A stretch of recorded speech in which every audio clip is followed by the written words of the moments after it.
একদিন সকাল হতে না হতেই শ্যামলের ঘুম ভাঙলো চেঁচামেচি শুনে। সকাল হতে না হতেই রেডিও চলতে শুরু করে দিয়েছে দেখছি। যাই, দেখে আসি আবার নতুন কি ঘটলো। শ্যামল এক পা দুপা করে ঘর থেকে বের হয়ে আসতে আসতে বলল,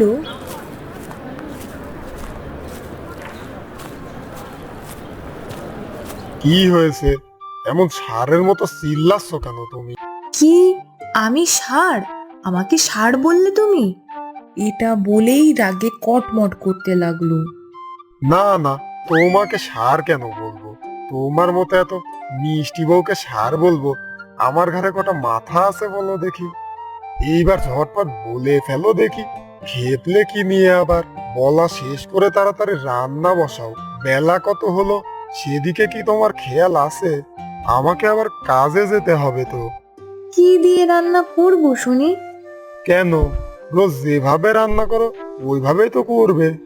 ঘরে তো কোনো বাজার নেই, কি দিয়ে রান্না করব? হ্যাঁ, শ্যামল মনে মনে ভাবলো।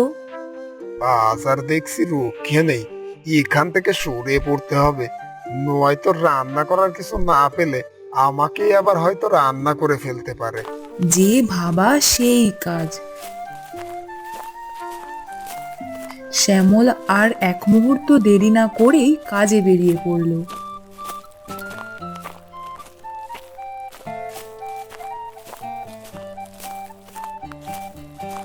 এদিকে সকাল পেরিয়ে দুপুর হয়ে গেছে। এমন সময় দরজায় ঠক ঠক করে আওয়াজ হলো। কেউ আছে নাকি? কে? কে এলো? বাইরে থেকে শুনতে পেল। আমি আমি কে? দরজা একটু খোলো মা, অনেক দূর থেকে এসেছি আমি, খুব ক্লান্ত হয়ে পড়েছি মা, একটু বসতে দেবে? বউ তাড়াতাড়ি বাইরে বেরিয়ে গিয়ে দেখলো একজন সাধু বাবা।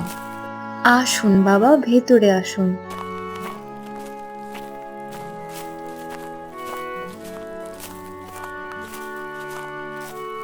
কি সৌভাগ্য আমার, আপনি নিজে আমার বাড়িতে পায়ের ধুলো দিয়েছেন। এত ব্যস্ত হওয়ার কিছু নেই, আমি একটু বিশ্রাম নিয়ে চলে যাও।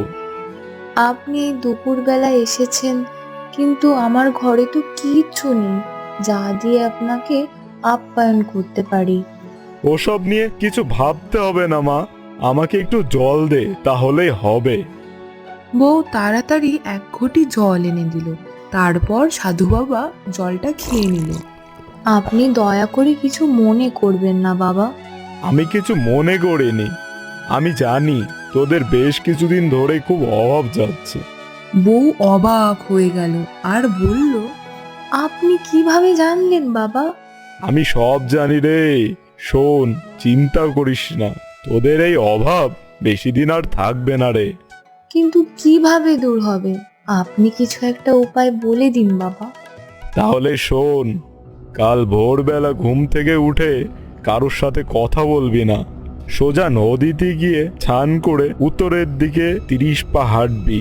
তারপর যেখানে যে 30 পা শেষ হবে সেখান থেকে মাটি খুঁড়তে থাকবি, দেখবি সেখানেই গুপ্তধন লুকানো আছে। কিন্তু এ কথা যদি অন্য কেউ জানতে পারে তাহলে কিন্তু কিছুই পাবি না, এটা মনে রাখবি। বউ এত সময় মন দিয়ে সাধুর কথাগুলো শুনছিল। এবার বলল, কিন্তু বাবা আপনি জানলেন কিভাবে যে ওইখানে গুপ্তধন আছে? আর আপনি নিজেই বা কেন আনেননি ওগুলো?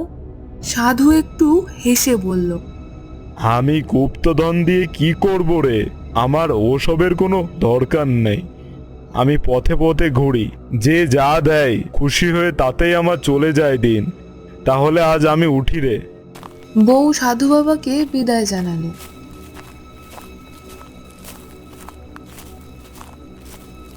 তারপর শ্যামল বাড়িতে ফিরতে তাকে সাধু বাবার ঘটনাগুলো খুলে বলতে ভুলে গেল। পরের দিন সকালে তাড়াতাড়ি নদীতে গেল সে স্নান করতে।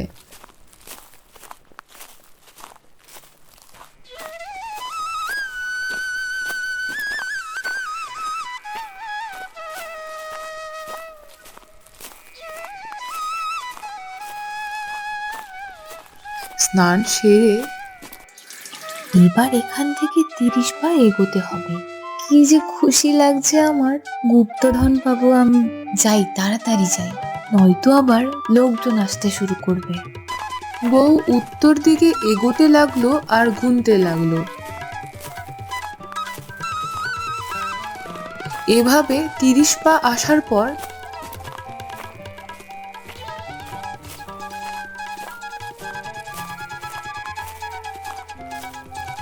এই তো এসে পড়েছি। এবার এখানে মাটি খুঁড়তে হবে, এখানেই আছে আমার গুপ্তধনগুলো। তারপর সে মাটি খুঁড়ে দেখতে পেল সেখানে 10টা সোনার মোহর। খুশিতে তার চোখ জল জল করছে। এই তো মোহর, যাই এগুলো নিয়ে গিয়ে ওনাকে দেখাই, উনিও খুব খুশি হবে। আজ আর কষ্ট করে ওনাকে কাজে যেতে হবে না। এসেই শ্যামলকে ডেকে বলল, এই যে, কই গো তুমি? তুমি এখনো ঘুম থেকে ওঠোনি? এই দেখো দেখো আমি কি পেয়েছি।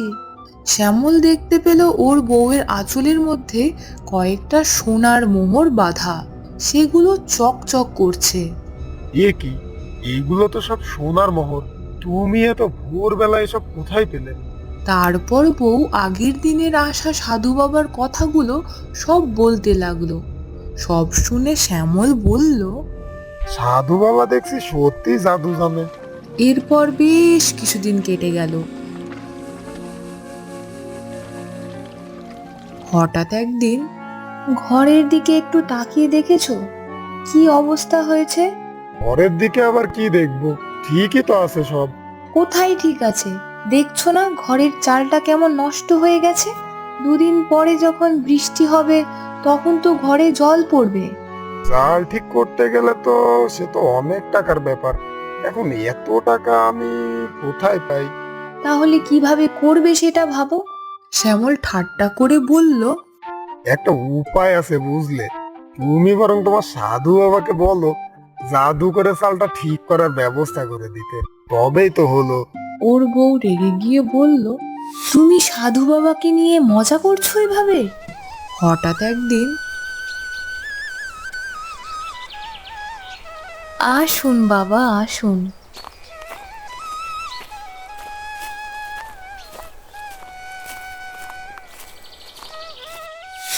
বসার জন্য আসন আর এক ঘটি জলের ব্যবস্থা করে দিল বউ। জল খেতে খেতে বলল, আমাকে নিয়ে এত ব্যস্ত হোস না। বাবা আপনাকে যে কি বলে ধন্যবাদ দেব। আপনার আশীর্বাদে সেদিন মোহরগুলো পেয়েছিলাম, কিন্তু উনি আপনাকে নিয়ে ঠাট্টা করে বলেছেন আপনি যেন জাদু করে আমাদের চালটা ঠিক করে দেন। হবে হবে, একটু ধৈর্য ধর। চাল নয়, পাকা ঘর হবে তোদের রে। বউ তো এটা শুনেই মহা খুশি হয়ে গেল। তারপর সে বলল, বাবা আপনি একটু বসুন, সেদিন তো আপনাকে কিছুই দিতে পারিনি, দেখি আজ কিছু দিতে পারি কিনা। এই শুনে সাধুও খুশি মনে বসে রইল, কি কি আনবে ঘর থেকে এটা দেখার জন্য। একটু পরেই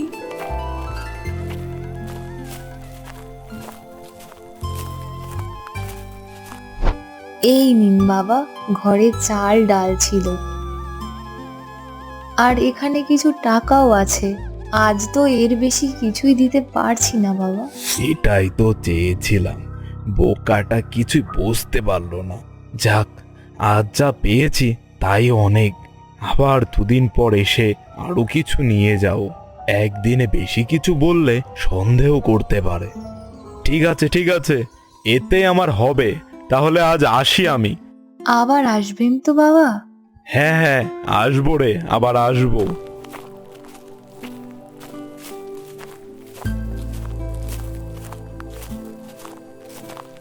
আসবো আসবো, সবে তো শুরু। একে একে আরো কত কিছু নিয়ে যায়, দেখে যা।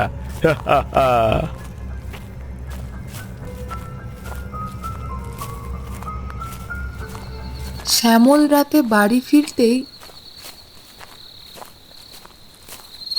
সব কথা তাকে বলতেই, কি, তুমি চাল ডাল টাকা পয়সা ঘর থেকে এভাবে দিয়ে দিলে?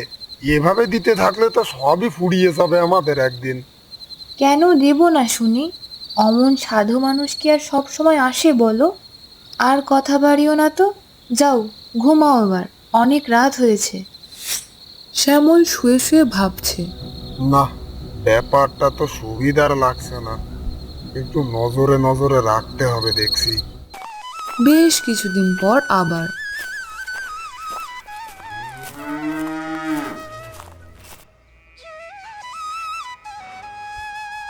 কিরে মা, বাড়িতে আছিস নাকি? আবার এলাম রে তোর বাড়িতে।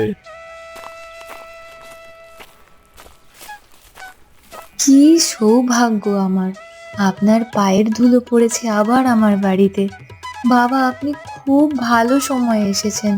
উনি বলেছেন আজ তাড়াতাড়ি কাজ থেকে চলে আসবেন, আপনার সাথে দেখা করতে পারবেন। তাহলে তো আজ দেরি করা যাবে না। যা যা নেওয়ার নিয়ে কেটে পড়তে হবে। না না মা, আজ আর দেরি করতে পারবো না রে, আজ একটু কাজ আছে।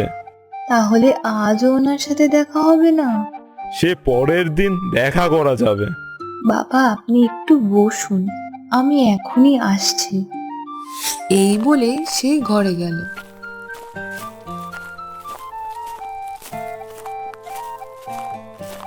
একটু পরেই বেরিয়ে এলো সাথে একটা ঝুড়ি নিয়ে।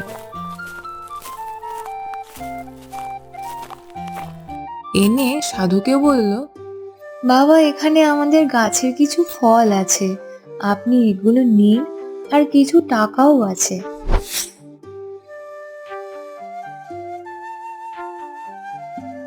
সাধু এই নিয়ে মহা খুশিতে চলে গেল।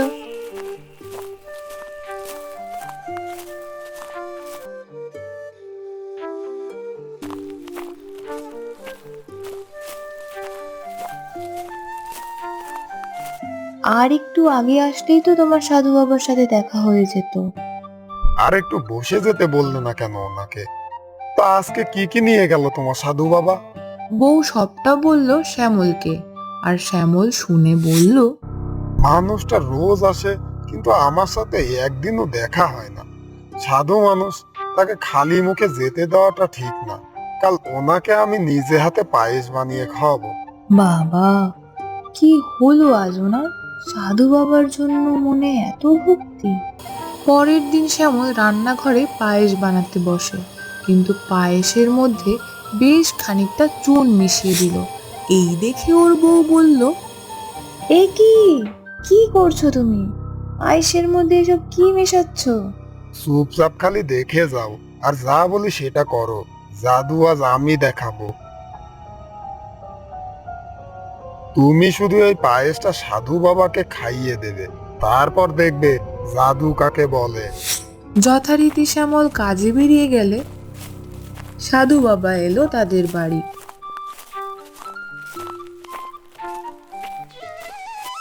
তাকে ঘরে বসতে দিয়ে বলল, আসুন বাবা, বসুন। কোনোদিন তো আপনাকে কিছু করে খাওয়াতে পারিনি, তাই আপনার জন্য আজকে এই পায়েসটা করেছি। সবটুকু খেতে হবে কিন্তু। সাধুও বেশ খুশি হয়ে পায়েসটা খেতে শুরু করলো। অর্ধেকটা খাওয়ার পরই ওরে বাবা রে, মুখটা পুড়ে গেল। মা, কি ঝাল! পায়েসের মধ্যে এমন ঝাল তো কখনো দেখিনি। এই জল দে, জল দাও, জল দাও। মরে গেলাম ঝালে। তখন শ্যামল এলো আর সাধুকে বলল, জল দিতে পারি, কিন্তু তার আগে সত্যিটা বলতে হবে তোমাকে। বলছি বলছি সব বলছি। আমি কোনো সাধু নই। এতদিন মিথ্যে সাধু সেজে তোদের থেকে টাকা পয়সা নিয়েছি। আমাকে আমাকে ক্ষমা করে দাও। বউ হা হয়ে সব কাণ্ড দেখছিল, তারপর বলল, কি, আমাকে মিথ্যে কথা বলে টাকা পয়সা নিয়েছিল?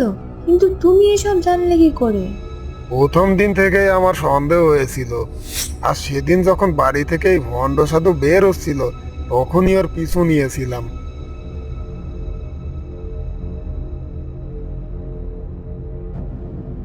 আর তারপর দেখি সাধুর বেশ খুলে টাকা পয়সা গুনছে। ব্যাস, বুঝতে আর বাকি রইলো না কিছু, সব একেবারে জলের মতো পরিষ্কার হয়ে গেল আমার কাছে। তাই বেটাকে হাতে নাতে ধরতে এই বুদ্ধিটা বের করতে হলো। তার মানে এতদিন ধরে আমাকে মিথ্যে কথা বলে বলে উনি টাকা পয়সা নিয়ে গেছে? দেবে না, দেবে না, বেটা চোর, এক ফোঁটাও জল দেবে না, আমি বলে রাখলাম তোমায়। ওদিকে ভণ্ড সাধুটা জল জল করে বাড়িতে ছুটে বেড়াচ্ছে। এবার বল, আর কোনোদিন কাউকে ঠকিয়ে এভাবে টাকা পয়সা নিবি?